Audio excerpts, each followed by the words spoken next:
Hello bachcho, let's see this question. The question says that the ratio of the seventh term in from the beginning to the seventh term from the end in the expansion of cube root of 2 plus 1 upon cube root of 3 whole power x is 1 by 6. Okay, we have to find the value of x.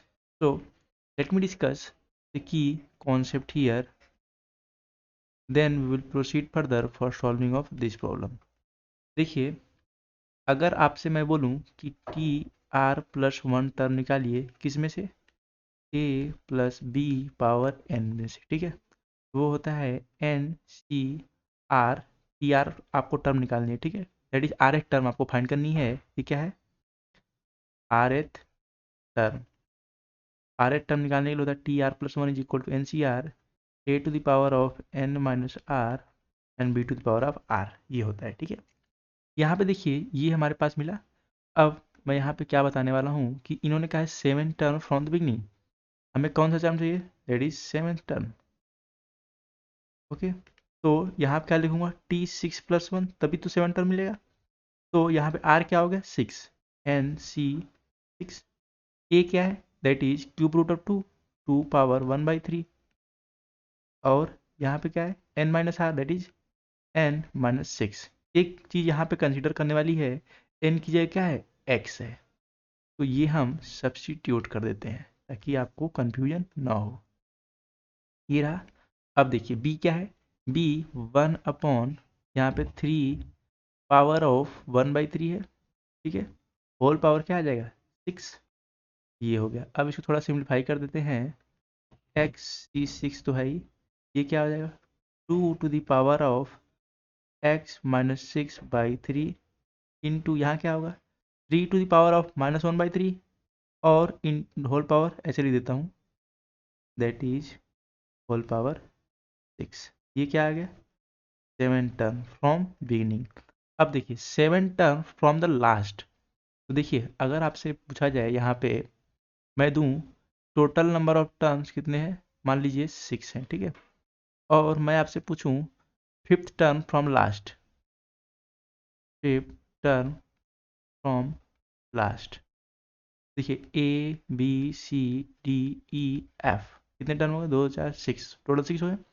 अब fifth term चाहिए आपको last से, to four और यहाँ five, total कितने हो गए? Five.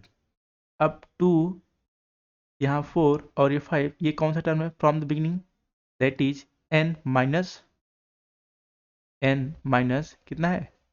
यहाँ पे अगर आपसे मैं पूछूं तो यहाँ पे क्या है? ये फाइव है, तो फाइव। तो ये कौन सा टर्म हो गया? ये है कौन सा? अभी अभी ये सेकेंड टर्म है, ठीक है। तो अगर आपसे मैं पूछूं बिगिनिंग से कौन सा टर्म होगा, तो n minus five, okay, plus one. तो मीन्स आपके पास क्या मिला? N minus four. मीन्स आपने क्या किया कि जो हमारे पास लास्ट से फाइंड करना था उसमें ये करके माइनस करके प्लस वन कर दिया, दैट इज। अब देखिए six minus four second term है स्टार्टिंग से। इसी प्रकार से अगर सेवन टर्म आपसे पूछा है, seven term from last, seven term from last, तो अगर आप seven term from that is अगर आप उसको कैलकुलेट करेंगे फ्रॉम द बिगिनिंग, तो ये क्या आएगा? इसको बिगिनिंग से करने के लिए एन, एन की जगह क्या है? एक्स, ये लिख दीजिए एक्स माइनस जो फाइंड करना था, कौन सा हमें फाइंड करना था यहाँ पे? दैट इज यहाँ फिफ्थ फाइंड करना था, फाइव लिखा था, यहाँ हमें सेवन चाहिए, सेवन लिख दीजिए प्लस वन। यहाँ से क्या मिला? X minus six. ये क्या है? From starting. अब आपको ये टर्म लिखनी है तो इसको आसानी से लिख सकते हैं कैसे? एक्स सी एक्स माइनस सिक्स, ओके। और क्या लिख सकते हैं? ए पावर, आपको बिगनिंग से लिखना है तो ये बिगनिंग से मिल गया, तो अब आप ये लिख दिया। नेक्स्ट आपके पास ए, हमारे पास क्या है? ए हमारे पास है two power one by three था, तो यहाँ क्या आएगा? एक्स माइनस सिक्स इंटू यहाँ क्या है?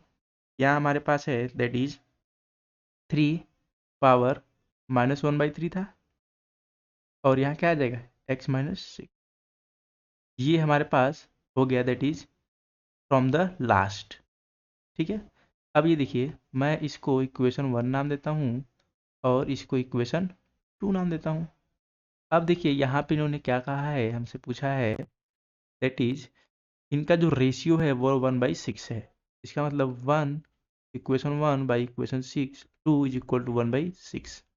ठीक है, इक्वेशन 1 क्या है? इक्वेशन 1 हमने कैलकुलेट किया था, XC6 2 power n minus 6/3, okay, into 3 power -2 upon यहाँ क्या है, x माइनस 6, ओके, 2 पावर यहाँ क्या है, देखिए यहाँ हमारे पास है 6 आ जाएगा, ये 6/3 क्या हो जाएगा, 2, ओके, तो यहाँ हो गया 2 इंटू यहाँ क्या है 3 पावर, देख लीजिए यहाँ पे क्या है, यहाँ पे क्या आ जाएगा, that will comes out as 6 minus x/3 हो जाएगा, 6 माइनस x/3, और यहाँ पर भी हमारे पास x है, तो ये भी आप x सब्स्टिट्यूट कर दीजिए। ठीक है, ये क्या इसके इक्वल है, 1/6 के।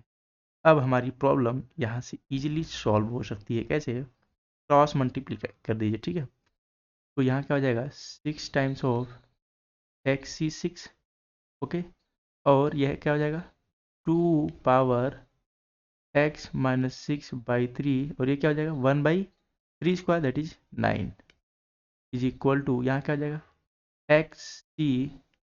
x माइनस 6, ये क्या हो जाएगा 4, और यहाँ क्या हो जाएगा 3 power of 6 minus x/3, okay.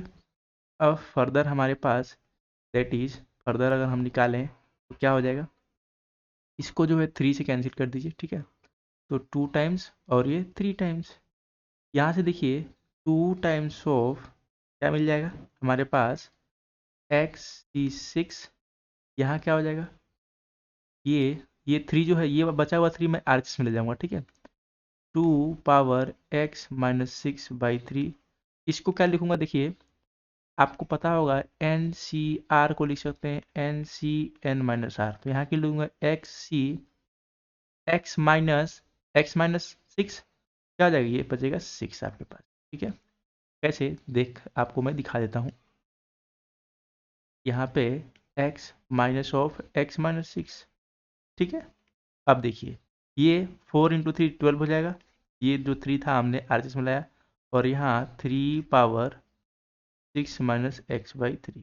अब देखिए ये आपके पास क्या बन गया, 6 बन गया, तो ये XC6 और ये XC6 होल टाइम्स, ये और ये कैंसिल हो गए, और क्या कैंसिल हो रहा है, ये 2 से ये कैंसिल हो, 3 दैट इज 6 टाइम आ जाएगा। ठीक है, तो आपको यहाँ से बहुत ईजी चीज़ मिल गई, दैट इज 2 पावर, यहाँ पे लिखे हम, हमारे पास है 2 power x minus 6/3, okay, this is being equal to, हमारे पास क्या है, that is 6 times of 3 something power है, पावर में हमारे पास है 6 माइनस x/3, ओके।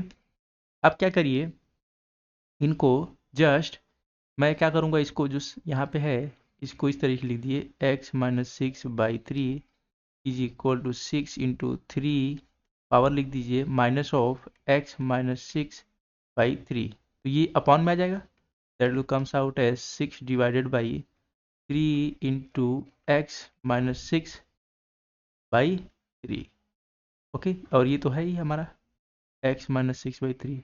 अब इनका क्रॉस मल्टीप्लीकेशन कर दीजिए, क्या हो जाएगा, that will comes out as, total क्या हो जाएगा 2 इंटू दैट इज x, ये तो है x minus 6/3 into 3 x minus 6/3, और ये 6। अब देखिए पावर सबकी सेम है, तो ये क्या हो जाएंगे, मल्टीप्लाई हो जाएंगे, ओके, तो ये 6 हो जाएगा, 6 power x minus 6/3 is equal to 6 power 1। अब पावर पावर कंपेयर कर लीजिए, तो क्या हो जाएगा, हमारे पास मिल जाएगा x minus 6/3 is equal to 1, x minus 3 that is 6 is equal to 3, x क्या आ जाएगा, x हमारे पास आ जाएगा 9, ओके, तो ये हमारे पास फाइनल आंसर मिल रहा है। तो चलिए यहाँ पे देखते हैं, यस, तो यहाँ से हम बोल सकते हैं the value of x is 9, okay, so this is the final answer for this problem. I hope you understood very well, best of luck.